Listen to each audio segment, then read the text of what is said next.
Telangana Janasena party రాష్ట్ర అధ్యక్షుడు శంకర్ గౌడ్ ఉన్నారు.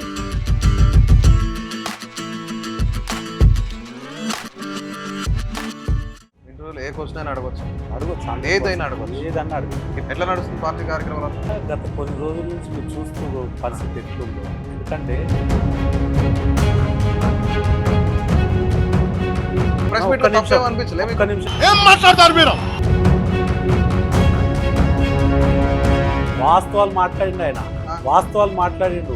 ప్రతి అన్యాయాన్ని ఎదుర్కొంటాం. అంటే రాజకీయం కోసం ఏదైనా మాట్లాడే రాజకీయం అంటే జనసేన అధినేత పవన్ కళ్యాణ్ గారు ముక్కు సూటిగా ఉంటాడు ఆయన. రాజకీయ అవసరాల కోసం ఎట్లయినా మాట్లాడు. రాజకీయం రెండు తెలుగు రాష్ట్రాలు డెవలప్మెంట్ కావద్దు అంటున్నాడు ఆయన. తెలంగాణ అయ్యే జాగిరి అల్లే ఆయన. తెలంగాణ మీ అయ్యా జాగిరా అన్నారు. ఇవన్నీ చూస్తుంటే ఒక పొలిటికల్ డ్రామా లాగా అనిపిస్తుంది అనేది చాలా మంది విశ్లేషకులు చెప్తున్నారు. ఎట్లా అంటారు మీరు పొలిటికల్ డ్రామా? నమస్తే, వెల్కమ్ టు ఆంధ్రప్రభ. నేను మీ వసంత్. ఈరోజు మనతో పాటు ఇంటర్వ్యూలో తెలంగాణ జనసేన పార్టీ రాష్ట్ర అధ్యక్షులు శంకర్ గౌడ్ ఉన్నారు. మాట్లాడదాం.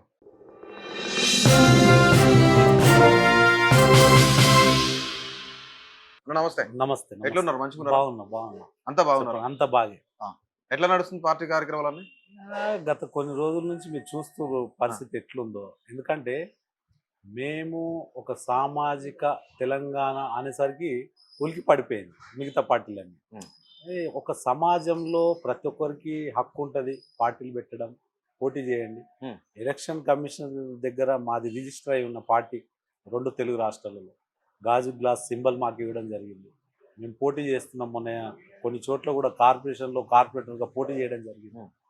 అనేక అంశాలలో ప్రజల సమస్యల మీద కూడా మేము ప్రభుత్వం దృష్టికి తీసుకెళ్లడం జరిగింది.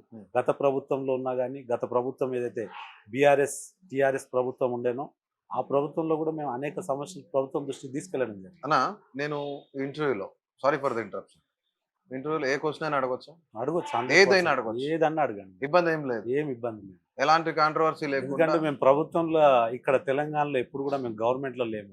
మొన్న అక్కడ గవర్నమెంట్ లో వచ్చినాం. ఓకే, అది ట్రాన్స్పరెంట్ గా చెప్తారు ఆన్సర్? 100% చెప్తారు. ఖచ్చితంగా. మీ తెలంగాణ? 100% తెలంగాణ. సో తెలంగాణ, మీరు తెలంగాణలో పుట్టిరు? తెలంగాణ గడ్డ మీద షామీర్పేట్, నేమూరి, ఉద్దెమారి మా నాన్నది. మా నాన్నోళ్ళ నాన్న తాత చంద్రయ్య గౌడ్, ఆయన తండ్రి వీరమల్లు గౌడ్. నేను ఎందుకు ఈ మాట అడుగుతున్నా అంటే, మీ నాయకుడు మాట్లాడే మాట కన్సిస్టెంట్ గా ఉండదు అనేది బయట మాట్లాడుకుంటున్నారు. అంటే ఒక దాని మీద నిలబడే ఆ వ్యక్తి కొద్దిసేపు ప్రాంతీయవాదం అంటారు, కొద్దిసేపు జాతీయవాదం అంటారు, కొద్దిసేపు హిందీ వద్దంటారు, కొద్దిసేపు హిందీ కావాలంటారు, కొద్దిసేపు ఏమో ఉత్తర భారతదేశం వాళ్ళందరూ వచ్చి మన మీద ఎక్కి తొక్కాలన్నా, దక్షిణ భారతదేశం నలుపుకోవాలన్నా అని అంటారు. ఇప్పుడేమో ప్రాంతీయవాదం గురించి మాట్లాడుతున్నారు. మీరు తెలంగాణ అయినప్పుడు ఇలాంటి వ్యక్తి అడుగుజాడలు ఎలా నడుస్తున్నారు అసలు? ఎట్లా అంటారు మీరు? నాకు నచ్చిన వ్యక్తితో నేనుంటా. మీ అభిప్రాయం నాకు రుద్దుతే ఎట్లా? మీ అభిప్రాయం మీది, నా అభిప్రాయం నాది. మా నాయకుడు ఏదైతే నినాదం తీసుకుంటాడో, ఇప్పుడు మీరు మీ నాయకుడు మాట్లాడిన మాటలో ప్రెస్ మీట్ లో తప్పేం అనిపించలేదు? ఒక్క నిమిషం, అస్సలు తప్పు ఏమనిపించలేదు. వాస్తవాలు మాట్లాడిండు ఆయన, వాస్తవాలు మాట్లాడిండు. ఏదైతే తెలంగాణ పౌరులు కోరుకుర్రో, తెలంగాణ సమాజం ఏదైతే కోరుకుందో, ఏదైతే తెలంగాణ ప్రజలకు న్యాయం జరుగుతుంది అనుకుర్రో, అది జరగలేదు కాబట్టే ఆ రకంగా మాట్లాడిండు ఆయన. నిజంగా అటువంటి అంశాలు ఏదైతే ఉద్యోగాలు అన్నారు, రెండు రాష్ట్రాలు విడిపోతే ఉద్యోగాలు వచ్చేస్తాయి, లక్షల ఉద్యోగాలు మన ఉద్యోగాలు కొట్టేస్తున్నారు అని చెప్పారు. వాళ్ళ లక్షల ఉద్యోగాలు ఎందుకు లేరు? క్వశ్చన్, ఎవరు ఎక్కడిచ్చారు? లక్షల ఉద్యోగాలు ఇస్తే ఈ రోజు తెలంగాణ ప్రజలు ఎందుకు తిరగబడి బీఆర్ఎస్ ప్రభుత్వాన్ని కూలగొడతారు చెప్పండి? బీఆర్ఎస్ ప్రభుత్వం ఎందుకు బయటికి వెళ్ళిపోయింది? ఈ రోజు ఓడిపోయింది ఎందుకు అంటే, ప్రజలకు ఒకటి చెప్తారు, చేసేది ఒకటి జాతీయ భావాలు కలిగిన వ్యక్తి జనసేన అధినేత శ్రీ పవన్ కళ్యాణ్ గారు. మీరు చెప్పినట్టు ప్రాంతీయ భేదాలు ఈ రకంగా మాట్లాడతారు. కొన్ని సందర్భాలలో, కొన్ని విషయాలలో మాట్లాడక తప్పది. అంటే రాజకీయం కోసం ఏదైనా మాట్లాడే. రాజకీయం అంటే జనసేన అధినేత పవన్ కళ్యాణ్ గారు ముక్కు సూటిగా ఉంటాడు ఆయన. ఇప్పుడు ఒక సమస్య వచ్చిందంటే ఆ సమస్య గురించి ఆ సందర్భాలలో మాట్లాడాలి, తప్పదు. అది మాట్లాడతాడు ఆయన. మిగతా వాళ్ళు దాన్ని కప్పు దాచిపెట్టడానికి ప్రయత్నం చేస్తారు. ఈయన ఏది ఉన్నా కానీ ఓపెన్ గా మాట్లాడతారు. అదే ఇబ్బంది. చాలా మందికి ముక్కుసూటిగా పోయే వ్యక్తులు అంటే ఇష్టం ఉండదు. ముక్కుసూటిగా పోవద్దు. వీళ్ళకి ఏముందంటే అన్ని వాళ్ళు కన్వెంట్ గా ఉండి మాట్లాడే వ్యక్తులు వాళ్ళు. జనసేన అధినేత శ్రీ పవన్ కళ్యాణ్ గారు ఏది ఉన్నా కానీ కుండ బద్దలు కొట్టినట్టు చెప్తాడు. అది వీళ్ళకి ఇబ్బంది. రాజకీయ అవసరాల కోసం ఎట్లయినా మాట్లాడు. రాజకీయ అవసరాలు ఇక్కడ అంతే కదా, ఏంటంటే, మరి రాజకీయ నిజంగానే. అవసరాలు అంటే ఒక విషయం, రాజకీయ అవసరాల గురించి ఏమన్నా 2 తెలుగు రాష్ట్రాలు డెవలప్మెంట్ కావద్దు అంటుండే ఆయన. 2 రాష్ట్రాలలో ప్రజలు ముందుకు వెళ్ళాలని ఎప్పుడైనా చెప్తుంటాడు ఆయన. ఆయన ఎప్పుడు కూడా ఈ ఉమ్మడి రాష్ట్రానికి ముఖ్యమంత్రి కాదు కదా ఆయన. మీరు ఒకసారి ఆలోచించాలి, ఆయన వచ్చిన ఎక్కడి నుండి వచ్చిండు, ఆయనకున్న స్టార్డమ్ ఏంది, ఆయనకున్న ప్రజలలో ఎంత ఆదరణ ఉంది, ఇవన్నీ మనం చూడాలి. మిగతా వాళ్ళ లెక్క ఆయన సినిమాకి రాజకీయానికి ముడి పెట్టొద్దు ఇక్కడ. నేను ఎందుకు అది కూడా చెప్తా మీకు. సినిమాకి రాజకీయాలకు ముడి పెట్టొద్దు అంటే, చాలా మంది సినిమా చూసి ప్రభావితులై ఈయనతో పాటు పార్టీలో తిరగడం జరుగుతుంటది. ఒక వ్యక్తిని అంత ఆదరిస్తారు. మీరు ఒకటి చూసుకోండి, మీరు జానీ సినిమాలో నారాజు గాకరా అన్నయ్య పాట పెడితే చాలా మంది ఈయనతో పాటు వాస్తవం మాట్లాడిందని కొన్ని వర్గాల దగ్గరికి అయింది. జల్సాలో కూడా కొన్ని, అంటే సినిమాకి దీనికి ముడి పెట్టొద్దు అంటే తప్పది. ఎందుకంటే ఏది తెలంగాణ ఉద్యమంలో పొడుస్తున్న పొద్దు మీద నడుస్తున్న గానమా పోరు తెలంగాణమా అంటే, యావత్తు తెలంగాణ పౌరులు ఆ రోజు ఉద్యమంలో ఉడుకు రక్తం ఉన్న ప్రతి ఒక్క వ్యక్తి తెలంగాణ గురించి బలంగా పోరాటం చేసి, అంటే సినిమా నేపథ్యం 100% పనిచేస్తుంది. ఎందుకంటే ఆ సినిమా ద్వారా కొన్ని లక్షల మందికి మనము చెప్పగలుగుతాం. ఏదైనా మంచి చెడు, చాలా మంది చెడు తీసుకుంటారు, ఈరోజు మంచిని తీసుకోవాలని నేను మీ ద్వారా తెలియజేస్తాను. అంటే ఎస్పెషల్లీ ఇప్పుడు ఈ రాజకీయానికి సంబంధించి మనం చూస్తే, మీ సభకి అనుమతి ఇవ్వకపోవడం కానీ, లేదంటే పవన్ కళ్యాణ్ గారు వచ్చి ప్రెస్ మీట్ పెట్టండి, ఇవన్నీ చూస్తుంటే ఒక పొలిటికల్ డ్రామాలా కనిపిస్తుంది అనేది చాలా మంది విశ్లేషకులు చెప్తున్నారు. కొంతమంది రాజకీయ చైతన్యం ఉన్న ప్రజలు ఎవరైతున్నారో, యువకులు ఎవరైతున్నారో, నాయకులు ఎవరైతున్నారో వీళ్ళందరికీ కూడా అర్థమవుతుంది ఇది ఒక రాజకీయ పొలిటికల్ డ్రామా అనేది. ఎట్లా అంటారు మీరు పొలిటికల్ డ్రామా అని? దీని వెనుక మరో పార్టీ ఉంది, మీకు జాతీయ పార్టీ ఉంది. ఒక విషయం చెప్తా నేను. మా పార్టీ జనసేన మొన్న కూడా కార్పొరేటర్లు, కౌన్సిలర్గా కొన్ని జిల్లాలలో పోటీ చేస్తే మేము సింగిల్గా వెళ్ళినాం. బీజేపీ కూడా మేము సింగిల్గా వెళ్ళడం జరిగింది. సింగిల్గా అంటే ఎక్కడ కూడా మేము ఎవరిని పొత్తు పెట్టుకొని పోలే. సో ఇది మీరు గమనించాలి. నిజంగా అటువంటి బీజేపీతో పొత్తులో లేరు మీరు? మొన్న లేము మేము ఇక్కడ ఈ ప్రాంతంలో. మొన్న అఫీషియల్ గా లేకపోయి ఉండొచ్చు కానీ అన్అఫీషియల్ గా చేసిరు కదా. ఆంధ్రప్రదేశ్ లో 100% ఎన్డీఏతో పొత్తులో ఉన్నాం మేము. తెలంగాణలో మా ప్రయత్నం, మేము కూడా ఒక స్థాయికి రావాలి. ఈ మాటలన్నీ ప్రజలను మభ్యపెట్టే మాటలు కదా. ఎట్లా ఎట్లా పక్క రాష్ట్రం తెలుగు రాష్ట్రమే, అవును, అది మన రాష్ట్రమే, అవును, మన సోదరులే ఉన్నారు అక్కడ. రామచంద్ర భారతీయ జనతా పార్టీ అధ్యక్షులు వారు రామచంద్రరావు గారు మొన్న స్టేట్మెంట్ ఏమి ఇచ్చిందంటే, మేము ఇండివిజువల్ గానే పోటీ చేస్తామంటే సమస్య లేదు, మేము కూడా పోటీ చేయాలని ఒక పొలిటికల్ పార్టీ ఉంటుంది, మేము కూడా ఇండివిజువల్ గా పోతామని నిన్న జనసేన అధినేత మొన్న సందర్భాలలో కూడా చెప్పడం జరిగింది. అంటే మేము ఏమంటామంటే మంచి జరగాలి ప్రజలకు అనే ఆలోచన ఎప్పుడు కూడా పవన్ కళ్యాణ్ గారికి ఉంటుంది. 2014లో కూడా మేము 16లో 18లో కూడా భారతీయ జనతా పార్టీ నాయకులు వచ్చి జిహెచ్ఎంసీ ఎలక్షన్లో మీరు సహకరించండి, పోటీ చేద్దంటే మేము ఆగిపోయినాం. అంటే మేము రాజకీయం గురించే మేము సాధించాలి, మేము ఏదో ఉండాలి అనేది కాదు. మేము పొలిటికల్ ప్రాసెస్లో ఇప్పుడు బలంగా వెళ్తున్నామని మొన్న ఆయన చెప్పడం జరిగింది. అంటే మీ వెనుక బీజేపీ ఉండి ఇక్కడ గ్రౌండ్ మ్యాప్ రెడీ చేయిస్తుంది. అంటే నేను అనట్లేనా, నేను ఒక్కడిని అనట్లే. నేను ఒక విషయం మీకు చెప్తా. ఈరోజు అన్ని పార్టీలు, టీఆర్ఎస్ని తీసుకోండి, అన్ని పార్టీలతో పొత్తులుండి ఇవాళ ఒక పార్టీగా నిలబడ్డది. కాంగ్రెస్ని తీసుకోండి, నేషనల్ అన్ని పార్టీలతో ఉంది, ఇప్పుడు ఎంఐఎం తోటి ఉంది, కోదండరామ్ గారితో కూడా ఉంది, టీజీఎస్సీ తోటి. అంటే వాళ్ళు ఉంటే తప్పుపట్టరు, మేము ఒక భారతీయ జనతా పార్టీ తోటి అలయన్స్ లో అక్కడ గవర్నమెంట్ లో ఉంటే తప్పుపడతారు. ఎందుకు నేను అనేది కారణం ఎందుకంటే, ఒక పవన్ కళ్యాణ్ గారే టార్గెట్ చేస్తారు. మిగతా పార్టీలను కూడా మీరు క్వశ్చన్ చేసిర్రా ఎప్పుడన్నా? టీఆర్ఎస్ని క్వశ్చన్ చేయొచ్చు. టీఆర్ఎస్ అప్పుడు ఉద్యమ పార్టీ కాదు, అదే స్వయంగా కేసీఆర్ గారు కానీ ఇప్పుడున్న ముఖ్యమంత్రి రేవంత్ రెడ్డి గారు వీళ్ళంతా టీడీపీ నుంచి వచ్చిన వాళ్ళు. అది ఒక అది ఒక యూనివర్సిటీ, తెలుగుదేశం అనేది ఒక యూనివర్సిటీ. ఆ యూనివర్సిటీ నుంచే పట్టాలు తీసుకుని వచ్చిన వాళ్ళు వీళ్ళంతా. ఎవరు? రేవంత్ రెడ్డి గారు కానీ, కేసీఆర్ గారు కానీ, మిగతా ఎర్రబల్లి దయాకర్ రావు గారు కానీ, మిగతా అనేక నేను ఒక విషయం చెప్తా. మీరు దయచేసి, మేము ప్రజా సమస్యలు ఈరోజు నిరుద్యోగ యువత గురించి మా నాయకుడు ఆలోచన. అంతేగాని రాజకీయంగా ఏదో ఒక పార్టీకి మేము నిలబడాలని కాదు.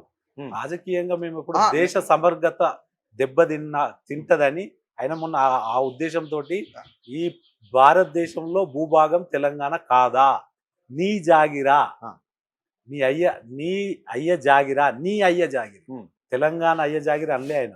వీళ్ళు అన్నారు తెలంగాణ నీ అయ్య జాగిరా అంటే నేనున్నా, అవును నేను నిన్ను అనొచ్చు తెలంగాణ నీ అయ్య జాగిరా అంట.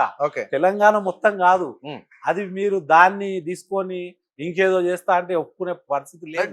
నాకు ఒక ప్రశ్నకు సమాధానం చెప్పండి. ఎందుకు మీ పవన్ కళ్యాణ్ గారిని ఇప్పుడు అందరూ టార్గెట్ చేస్తున్నారు అని చెప్తున్నారు? నేను ఒకటే విషయం, సామాజిక తెలంగాణ కట్టుబడి ఉండి ఆయన. సామాజిక తెలంగాణ అంటే దీంట్లో చాలా నిరుపేదలు, చాలా మంది బీసీ వర్గాలు, ఎస్సీ వర్గాలు, ఎస్టీ వర్గాలు, మిగతా రాజకీయానికి దూరంగా ఉన్న కొన్ని వర్గాలు, అగ్రవర్ణాలు అనుకోండి, మీరు ఏదన్నా అనుకోండి, కొంతమంది రావచ్చు. అంటే సమాజంలో అందరూ ఒక లెవెల్లో ఉండాలని ఆలోచిస్తాడు ఆయన. ఎమ్మెల్యేలు మీరే ఉండాలి, మీరే పరిపాలించాలి, మీ తర్వాత వేరే వాళ్ళు రావద్దంటే అది కుదరదు. ఎందుకంటే ఆ జనరేషన్ పోయింది. ఇప్పుడు కొత్త జనరేషన్, కొత్త యువత ఆలోచనలకు తగ్గట్టు ప్రభుత్వాలు ఉండాలని మా నినాదం. మా నాయకుడు కూడా ఆలోచన అదే. ఎందుకంటే ఎప్పుడు కూడా వాళ్ళే ఉండాలి, వాళ్ళ పిల్లలు ఉండాలి, వాళ్ళ పిల్లల తర్వాత వాళ్ళ మన్మన్లు ఉండాలంటే కుదరదు. రాజకీయాలు మారుతుంటాయి. మీరు చూసుకోరు తమిళనాడు పరిస్థితి ఎట్లుందో, మీరు చూసుకోరు ఏదైతే వెస్ట్ బెంగాల్ ఏ రకంగా మొన్న దీది ఓడగొట్టడం, ఒరిస్సా మార్పు దశగా ముందుకెళ్తున్నాయి అన్ని రాష్ట్రాలు. బీజేపీ రావాలని కోరుకుంటున్నా. నేను మళ్ళీ బీజేపీ నేను రావాలని కోరుకుంటున్నాను, మీరు ఎట్లా అంటారు? యావత్తు మీకు ఒక విషయం చెప్తా నేను. కాంగ్రెస్ 50-55 ఏళ్ళు పరిపాలించింది ఈ దేశాన్ని. ఎంతమందికి ఉద్యోగాలు ఇచ్చింది? ఇవాళ అసలు నిరుద్యోగం అనేదే ఉండొద్దు. నిజంగా చెప్పాలంటే వాళ్ళు అటువంటి ఆలోచనతో ఉంటే ఈరోజు భారతదేశంలో ఉన్న ఒకప్పుడు కొన్ని కోట్ల మంది, ఈరోజు 140 కోట్ల జనాభా. దాని తగ్గట్టు మనం ముందుకెళ్ళాలి. ఇప్పుడు కాంగ్రెస్ పార్టీ దేశానికి ఏం చేయలేదు. దేశానికి నేను చేయలేదు అంటలేను. మీరు ఎందుకు నిరుద్యోగాల గురించి ఆలోచించలే? ఈ రోజు ఇంకా మోడీ గారు వచ్చి 12 ఏళ్లలో దాదాపు 24 కోట్ల మందికి ఉద్యోగాలు ఇప్పించాలి. 24 కోట్ల ఉద్యోగాలు వచ్చినాయి. నాది మీరు చెప్పేది నేను అక్కడికి వస్తున్నా. నేను మీరు ఈ స్వతంత్ర భారతదేశంలో ఇదే కాంగ్రెస్ గనక కరెక్ట్ పాలించి ఉంటే ఈ సమస్యనే ఉండకపోతుండే, నిజంగా బీజేపీని కూడా గెలిపించకపోతుండే. ఎక్కడ మీరు చేసింది ఏంది పొరపాట్లు? ఎక్కడ కూడా ఉపయోగించుకోవడం తప్ప ప్రజల్ని మీరు చేసిన న్యాయం లేదు కాబట్టి మిమ్మల్ని పక్కకు పెట్టింది. దేశమంతా మీరుండే, ఈరోజు దేశమంతా మిమ్మల్ని వద్దనుకుంటుంది. అవునా? ఈరోజు 4-5 రాష్ట్రాలలో ఏదో ఉంది కాంగ్రెస్. మొత్తం యావత్తు 29 స్టేట్లలో 4-5 రాష్ట్రాలలో కాంగ్రెస్ ఉంది. మిగతా ఇక్కడ కాంగ్రెస్ రావడానికి కారణం పూర్తిగా రేవంత్ రెడ్డి గారే కారణం. లేకపోతే రేవంత్ రెడ్డి గారు లేకపోతే అసలు కాంగ్రెసే లేదు. ఎందుకంటే ఇది నేనే కాదు, ఎవరైనా చెప్తారు. రేవంత్ రెడ్డి గారు ఆయననే మొత్తం మీదేసుకోరు. అసలు వాస్తవం చెప్పాలంటే తెలంగాణ ప్రజలు రేవంత్ రెడ్డి కాంగ్రెస్ అనాలి, కాంగ్రెస్ కాదు ఇది. రేవంత్ రెడ్డి అది ఏదన్నా ఉండొచ్చు. ఆయన పడ్డ కష్టాలను చూసి, ఆయన చేసిన పనులను చూసి, ఆయన ఒక పార్టీని ముందుకు తీసుకెళ్ళి కాంగ్రెస్ కార్యకర్తలు లేరు తెలంగాణలో. నేను ఏమంటా అంటే కాంగ్రెస్ గెలవడానికి కారణం పూర్తిగా ఆయన కాంగ్రెస్ లో ఎన్ని గొడవలు ఉంటాయి మీకు తెలుసు. ఒక్కరంటే ఒక్కరు పడ్డది. ఒక్క విషయం చెప్తా, దాంట్లో ఉన్న వాళ్ళంతా సీఎం క్యాండిడేట్స్. అవును, అటువంటి వ్యక్తుల్ని ఏకం చేసి అటువంటి ఒక ప్లాట్ఫామ్ ని క్రియేట్ చేసి ఆయన సీఎం అవడం అంటే అది చాలా తక్కువ. చాలా ఇప్పుడు మీరు అన్నారు కదా అందులో ఉన్న వాళ్ళందరూ సీఎం క్యాండిడేట్లు అని.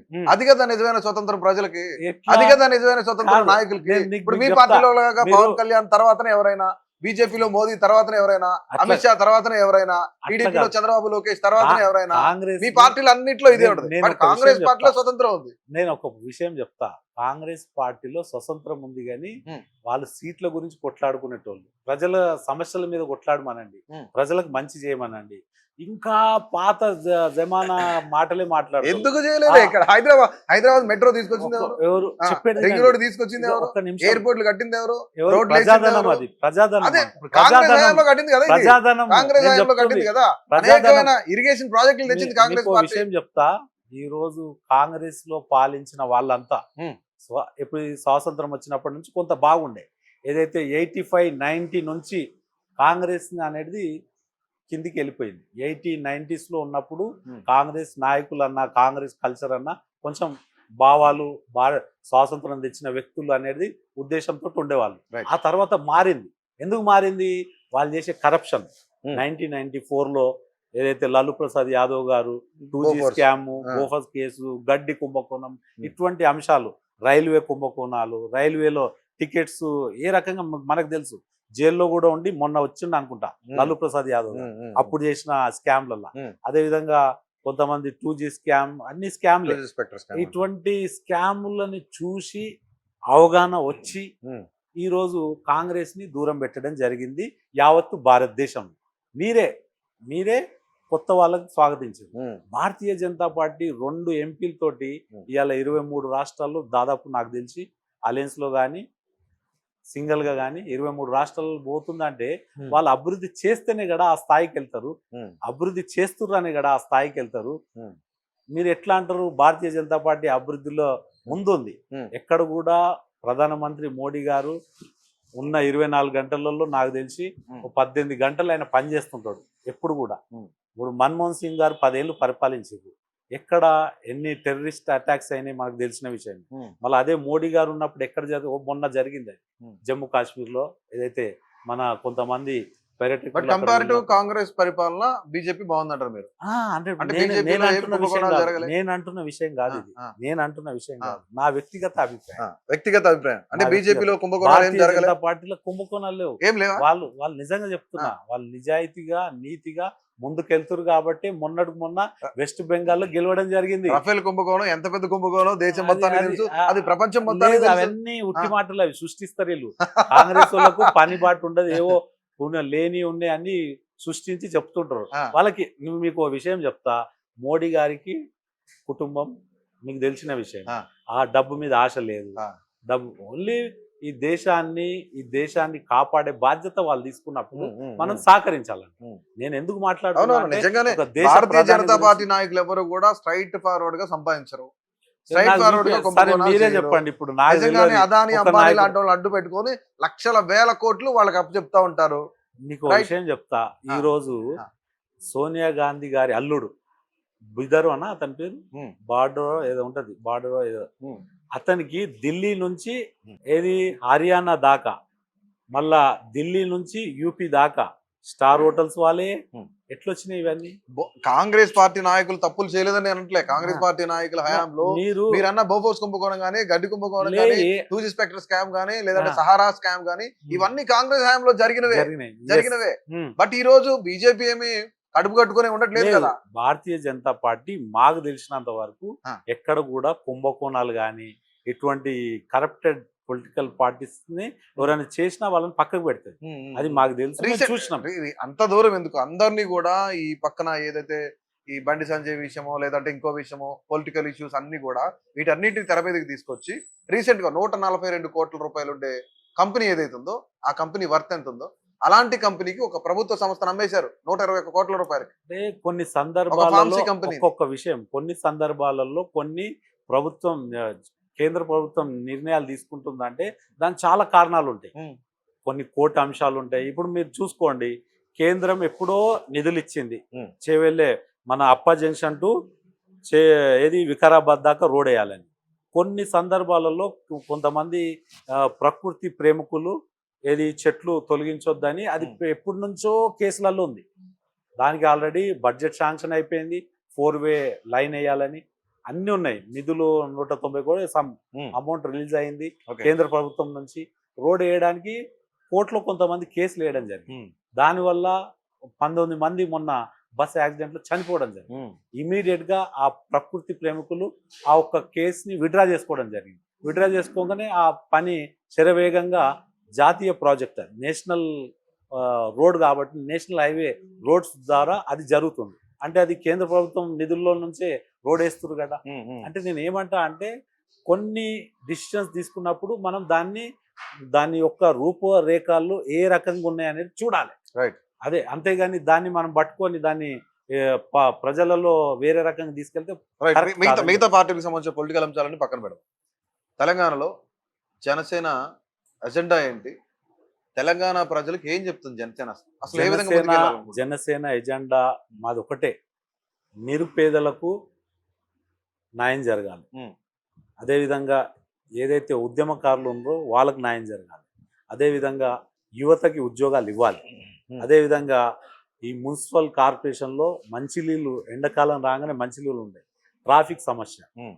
ఇవన్నీ పోవాలి. గ్రేటర్ హైదరాబాద్ వీటన్నిటిని రెక్టిఫై చేస్తుంది. ఇవన్నీ మేము చూస్తున్నాము. మా తాన అంత డేటా ఉంది. Hmm. గత 5-6 ఏళ్ల నుంచి ఇదే పనిలో ఉన్నాము.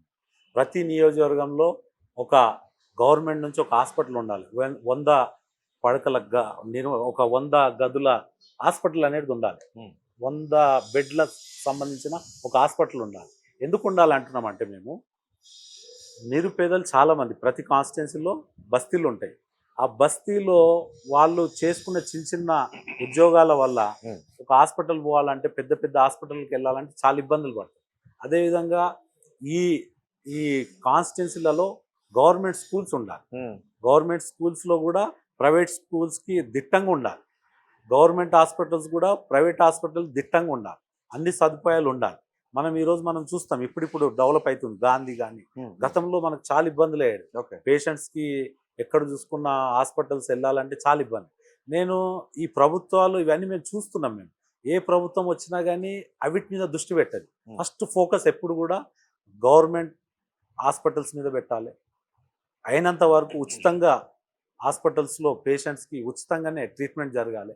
అదేవిధంగా ఉచితంగా చదువు అనేది ఏదైతే గవర్నమెంట్ స్కూల్స్ ఉంటాయో వాళ్ళకు ఉచితంగా మనం చదువు చెప్తే రాబోయే తరానికి వాళ్ళు ఉపయోగపడుతుంది. మనం లక్షల రూపాయలు ఫీజులు తీసుకొని లక్షల రూపాయలు హాస్పిటల్లో ఫీజులు కడితే నెక్స్ట్ ఈ స్కూల్లో చదువుకునే వాళ్ళు కూడా కమర్షియల్గానే ఆలోచిస్తారు. కానీ వేరే వాళ్ళకు ఉచితంగా సాయం చేయడానికి వాళ్ళకు ఆలోచన ఆ రకంగా వెళ్తుంది అనేది మా ఆలోచన. రైట్. పవన్ కళ్యాణ్ వచ్చి నవనిర్మాణ సభ ఎక్కడ పెట్టేది ఏంటి? ముందు అమరావతిని కట్టుకోమని చెప్పి వాళ్ళ కుర్చీ కింద నీళ్ళు వస్తాయని చెప్పి కవిత చెప్పారు. ఏం చెప్తారు ఈ స్టేట్మెంట్? నేను ఒక విషయం చెప్తా కవిత గారికి. మీరు 10 ఏళ్ళు పాలించారు. 10 ఏళ్ళు మీరు టీఆర్ఎస్ ప్రభుత్వంలో ఉన్నారు. తర్వాత బీఆర్ఎస్ చేసిర్రు. మీరు మహారాష్ట్ర వెళ్ళిర్రు, ఢిల్లీ వెళ్ళిర్రు, పంజాబ్ వెళ్ళిర్రు, హెలికాప్టర్లలో తిరిగిర్రు, మీటింగ్లు పెట్టిర్రు. హెలికాప్టర్లలో డబ్బు ఎక్కడెక్కడ ఆంధ్రలో కూడా పెట్టారు పార్టీ. ఆంధ్రప్రదేశ్కి వెళ్ళిర్రు.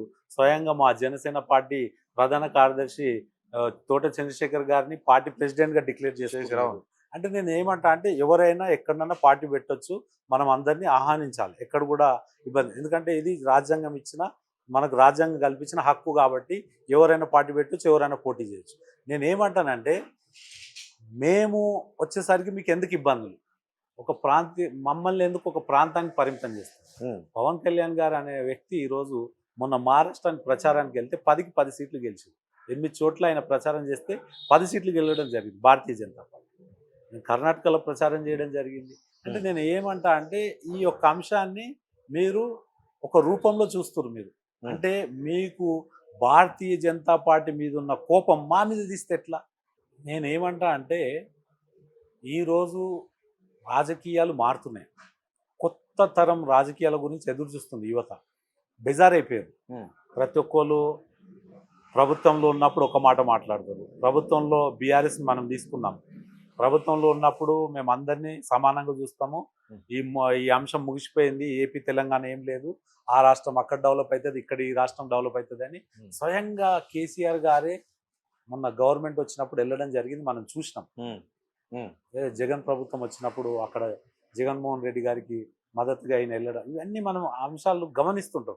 ఆయన ఇక్కడ రావడం, ఆయనకు సెక్యూరిటీ ఇవ్వడం, ఇవన్నీ మనం చూస్తున్నాం. మీరు గవర్నమెంట్లో ఉన్నప్పుడు ఒక మాట మాట్లాడతారు, గవర్నమెంట్ అయిపోగానే మళ్ళా కొన్ని అంశాలు లేవనెత్తుతారు. అది అయిపోయిన అంశాలు. ఇప్పుడు మనం తీసుకోండి, అప్పుడు కూడా ఏదైతే అయోధ్య విషయం, భారతీయ జనతా పార్టీ ఉన్నంత కాలము అంటే అగో మత కళాలు, అయోధ్య, బాబర్ మస్జిద్ అయోధ్య, బాబర్ మస్జిద్ అయోధ్య, అట్లా ఇప్పుడు తెలంగాణ ఆంధ్ర, తెలంగాణ ఆంధ్ర, ఇదే పని పెట్టుకో. మీకు అక్కడ జరుగుతుంది ఏంది? అయోధ్య అయిపోయింది, రాముడు అక్కడ ప్రతిష్ఠించబడింది, యావత్తు భారతదేశం హర్షించింది. ఇక్కడ కూడా తెలంగాణ ఆంధ్ర అనే పదం పోవాలంటున్నారు. మనం అన్నదమ్ములుగా ఉండాలి, కలిసిమెలిసి ఉండాలి. ఇక్కడ ప్రాంతం వాళ్ళు అక్కడ వెళ్తారు, అక్కడ ప్రాంతం వాళ్ళు ఇక్కడ వస్తారు. ఓన్లీ కొంతమంది నాయకులకి ఇబ్బంది ఇది. ఏదైనా రాజకీయం ఉంటే పవన్ కళ్యాణ్ ఆంధ్రాలో చూసుకోవాలి కానీ ఇక్కడ చేయకూడదు అన్నట్టు మాట్లాడుతున్నారు. మళ్ళీ వాళ్ళు చేయొచ్చా? కేసీఆర్ గారు కేటీఆర్ గారు మహారాష్ట్ర వెళ్ళిపోవచ్చు. లేలే కేటీఆర్ నిన్న కేటీఆర్ క్లియర్ గా ప్రెస్ మీట్ లో ఏమన్నారు, మీరు గతంలో కూడా పోటీ చేశారు, మిమ్మల్ని ఎవరు ఆపలేదు కూడా. మళ్ళీ అప్పుడు ఆపినప్పుడు ఎవరు ఇబ్బంది ఎందుకు వస్తుంది మీకు? ఇప్పుడు ఎందుకు ఇబ్బంది సరే అసలు ఈ గొడవ అంతా ఇప్పుడు ఎక్కడ మేము start అయింది? సామాజిక తెలంగాణ ఈ గొడవ అంతా సామాజిక తెలంగాణ అని మేము ఆ పేరుని నవనిర్మాణ తెలంగాణ అని పెట్టినందుకు వీళ్ళకి ఇబ్బంది అవుతుంది. ముందు యువ- అమరావతి నిర్మాణం చేసుకోండి అంటున్నారు అది వాళ్ళు. చేస్తాము 2 సంవత్సరాలు 20 నెలలే రెండేళ్లే అయింది మేము వచ్చి. ఆ. అది మాకు అక్కడ నాయకులకు తెలుసు, చంద్రబాబు గారి విజన్ ఎట్లుంటుందో మీకు తెలుసు. ఒక సైబరాబాద్ నిర్మాణం చేసిన వ్యక్తి, ఇవన్నీ మనం గమనించాలి. రైట్. ఊరికనే మనం చెప్తే కాదు. మీరు ఆ పార్టీలకి వెళ్ళి వచ్చిన వ్యక్తులు వీళ్ళంతా. అంటే మనం మాట్లాడేటప్పుడు ఒక వ్యక్తి గురించి మాట్లాడేటప్పుడు జాగ్రత్తగా మాట్లాడాలి. ఆ వ్యక్తి ఏమేం చేసిండు, ఏమి డెవలప్మెంట్ చేసిండు అనేది చూడాలి. సో అది చూడకుండా మీరు ఏదో చేస్తారు. మీరు 10 ఏళ్ళు పట్టింది మీకు, అయినా ఇంకా మీరు చెప్పిన హామీలు ఇంతవరకు పూర్తి కాలే. ఇప్పుడు 2 సంవత్సరాలు అవుతుంది కాంగ్రెస్ వచ్చి కూడా, వాళ్ళు కూడా ఎన్నో హామీలు ఇచ్చారు. అవి కూడా పూర్తి అవుతాయా లేదా తెలియదు. తులం బంగారం అన్నారు, అదేవిధంగా మహిళలకు స్కూటీస్ ఇస్తా అన్నారు, మహిళల అకౌంట్లో 4,000 వేస్తా అన్నారు, ఫ్రీ బస్ అన్నారు. ఓకే, ఫ్రీ బస్ అది ఎజెండాలో పెట్టిర్రు, జరుగుతుంది అది మహిళలకు. అదేవిధంగా రైతులకు ఇన్సూరెన్స్ ఇస్తా అన్నారు. ఇవన్నీ ఉన్నాయి, ఇవన్నీ రాబోయే రోజుల్లో మాట్లాడతారు. ఎందుకంటే ఇప్పుడు కొంతమంది మాట్లాడకపోవచ్చు, సమయం సందర్భం. మేము ముందే మాట్లాడవచ్చు. మేము ఎవరిని కూడా ఇక్కడ కాంగ్రెస్ ఆంధ్రాలో మీరు కూడా సూపర్ 6 అన్నారు, మీ కూటమి జరుగుతుంది. నిదానంగా జరుగుతాయి. ఇప్పుడు బడ్జెట్ ఇక్కడ బడ్జెట్ ఎంత ఉండే, అక్కడ బడ్జెట్ ఎంత? ఒక్క నిమిషం. ఇప్పుడు ఒక ప్రభుత్వం నడవాలంటే ప్రభుత్వంలో కొన్ని సంస్థలు రావాలి, కొన్ని ఇండస్ట్రీస్ రావాలి, దాని ద్వారా పన్నుల రూపంలో ప్రభుత్వం రావాలి. ఆ పన్నుల రూపంలో ప్రభుత్వానికి వచ్చిన ఆ ఇన్కమ్ తోటి ఈ హామీలన్నీ పూర్తి చేస్తాయి ఏ రాష్ట్రమైనా. సో సమయం పడుతుంది. ఇప్పుడిప్పుడే రాష్ట్రాలు విడిపోయి ఆ తర్వాత జగన్ గారు పాలించారు. అక్కడ ఆయన ఎక్కడ ఏ రకంగా ఉందో మీకు తెలుసు. ఆయన కరెక్ట్ పాలించలేడు కాబట్టి ఆయన పక్కకు పెట్టడం జరిగింది. ఈ మధ్య కాలంలో ఒక సీనియర్ జర్నలిస్ట్ ఈ నాయకుడి గురించి చాలా చాలా తక్కువ చేసి మాట్లాడాడు. నువ్వెంత లిల్లీ పుట్ అన్నాడు, ఎవరు రాబాయ్ నువ్వు ఆయన కాలుగోటికి కూడా సరిపోవు, ఈ విధమైన మాటలు మాట్లాడాడు.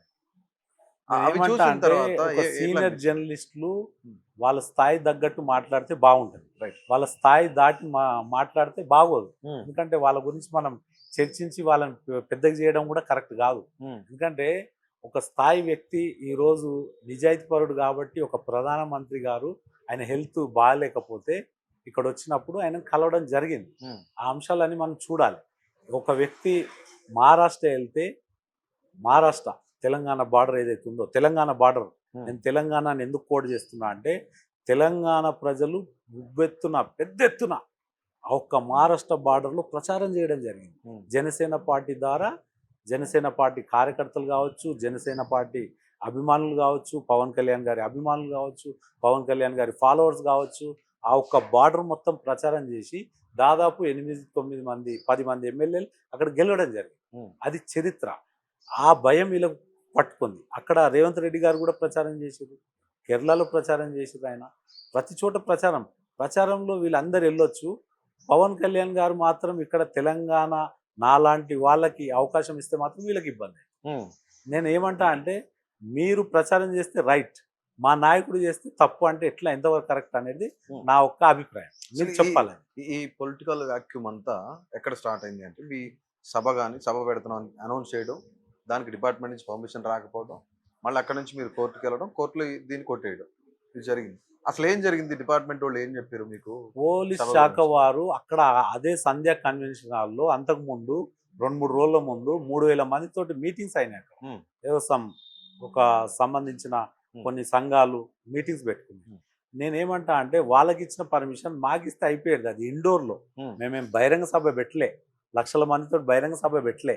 మేము ఒక ఫంక్షన్ హాల్ లోపట మేము కొంతమంది క్యాడర్ ఏదైతే మొన్న మాకు మెంబర్షిప్ చేసిర్రో ఉద్దాని అనుకోండి, వాళ్ళ పేర్లు పెట్టినాం మేము. ఇటువంటి వాళ్ళు ఒక్కొక్కరు 500 మందిని చేసిన వాళ్ళు, 100 మంది మెంబర్షిప్ చేసిన వాళ్ళని మేము పిలుచుకోవడం జరిగింది అక్కడ, సాధకులని. సో వాళ్ళతోటి జనసేన అధినేత శ్రీ పవన్ కళ్యాణ్ గారు తెలంగాణ ఆవిర్భావ దినోత్సవం శుభాకాంక్షలు తెలియజేస్తూ తెలంగాణలో కూడా మీరు ముందుకెళ్ళాలని చెప్పి ఆ ఒక్క అంశం రోజు అదే రోజు మేము పెట్టుకోవడం జరిగింది. అంటే బాగుంటుంది తెలంగాణ కూడా ఈరోజు మనకు వచ్చిన డేగా డిక్లేర్ చేసింది కాబట్టి మనం మంచిగా కలిసి ప్రయాణం చేయాలి, మంచి ఇక్కడ సమస్యల్ని ప్రభుత్వం దృష్టికి తీసుకెళ్ళాలి అని ఆ ఒక్క ఉద్దేశంతో నవనిర్మాణ్ తెలంగాణ అని మేము పెట్టడం జరిగింది. ఆ సభకి పోలీస్ శాఖ వారు కొన్ని అనుమతులు, పార్కింగ్ లేదని, అదేవిధంగా ప్రొఫెసర్ నాగేశ్వరరావు గారిది ఇష్యూ జరుగుతుందని, ఈ 2 అంశాల మీద మాకు పర్మిషన్ ఇవ్వలేదు. దాన్ని మేము తీసుకొని కోర్టు న్యాయస్థానాన్ని మేము అప్రోచ్ అవ్వడం జరిగింది. మా న్యాయ నిపుణులు ఎవరైతే ఉన్నారో వాళ్ళ సలహాల మేరకు మేము అక్కడ అప్రోచ్ అవ్వడం జరిగింది. అక్కడ కూడా ఏమన్నారంటే 1 day 2 days తర్వాత మీరు పెట్టుకోండి, మేము ఇస్తాము అని చెప్పడం జరిగింది. మేము ఆ సమయం మాకు పెట్టుకుంటే ఆ రోజు ఉంది, నెక్స్ట్ ఎప్పుడు అనుకుంటే చూస్తాంలే అని చెప్పి ఆ ఒక్క మీటింగ్ని లేదు కాబట్టి పవన్ కళ్యాణ్ గారు ఇమీడియట్గా ప్రెస్ మీట్ చెప్పుకోవాలి కదా ప్రజలకు. మేము ఆ సభ మాకు లేని కారణంగా ఏదో ఒక ప్రజలు వస్తున్నారు, యువత వస్తుంది మా వైపు, ఆ ఒక్క ఉద్దేశంతో ఆయన ఒక ప్రెస్ మీట్ పెట్టడం జరిగింది. ఆ ప్రెస్ మీట్లో మాట్లాడిన అంశాలు మీకు తెలుసు. జాతీయ భావాలు కలిగిన వ్యక్తిని నేను. ఆ రోజు కొన్ని విషయాలు చెప్పడం జరిగింది. మీరు అదే కేటీఆర్ గారు అసెంబ్లీ 10 ఏళ్ళు అసెంబ్లీలో 9.5 సంవత్సరాలు వీళ్ళు పాలించినప్పుడు అనేక అంశాల గురించి ఆయన మాట్లాడడం జరిగింది. మీరు వందే మాత్రం పాడరు, జనగణ పాడేటోళ్ళని మీ పక్కకే ఉన్నారు. అక్బరుద్దీన్ ఓవైసీ కానీ ఆ ఎంఐఎం వాళ్ళు ఒప్పుకోరాళ్ళు, వాళ్ళ ఎజెండా వేరే ఉంటుంది. ఆ అటువంటి వాళ్ళని మీరు చెప్పాలి కదా. మీరు ప్రభుత్వంలో ఉండి కూడా మీరు చెప్పలేని పరిస్థితి. వాళ్ళతోటి మాట్లాడరు, వాళ్ళ జోలికి అస్సలు బోరీలు. ఇప్పుడు ఆయన 10 నిమిషాలు అంటే 10 నిమిషాలు నాకు పోలీస్ శాఖని పక్కకు పెట్టండి నేను చూసుకుంటా అంటే దాని గురించి ఒక రౌండ్ టేబుల్ సమావేశం ఉండదు, ఏ ఒక్క నాయకుడు విమర్శించాడు. ఎందుకంటే వాళ్ళతోటి పార్ట్నర్షిప్స్ చేస్తారు కాబట్టి. ఏది పొలిటికల్ పార్ట్నర్షిప్, ఏది కాంగ్రెస్ కానీ, ఏది ఎంఐఎం కానీ, మళ్ళీ ఎంఐఎం కానీ, టీఆర్ఎస్ కానీ, ఇవన్నీ ఉన్నాయి. వాళ్ళకు లోపయ్యే ఒప్పందాలు ఉన్నాయి. నిజంగా లేకపోతే ఎంఐఎం మొత్తం దేశమంతా పోయి ఫైట్ చేస్తుంది. ఏది ఉత్తరప్రదేశ్లో కానీ, మహారాష్ట్రలో కానీ అన్ని చోట్ల పోటీ చేస్తుంది. ఇక్కడ ఎందుకు పోటీ చేయదు అనేది నాకు క్వశ్చన్.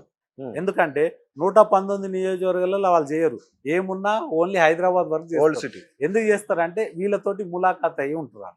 ఎవరితోటి? బీఆర్ఎస్ తోటి కానీ, కాంగ్రెస్ తోటి కానీ. ఇది మేము ఎప్పుడు చూసినా ఇదే పరిస్థితి. నిజంగా మీరు వాళ్ళని మొత్తం బయట 119 నియోజకవర్గాలు పోటీ చేయాలి ఎంఐఎం కూడా.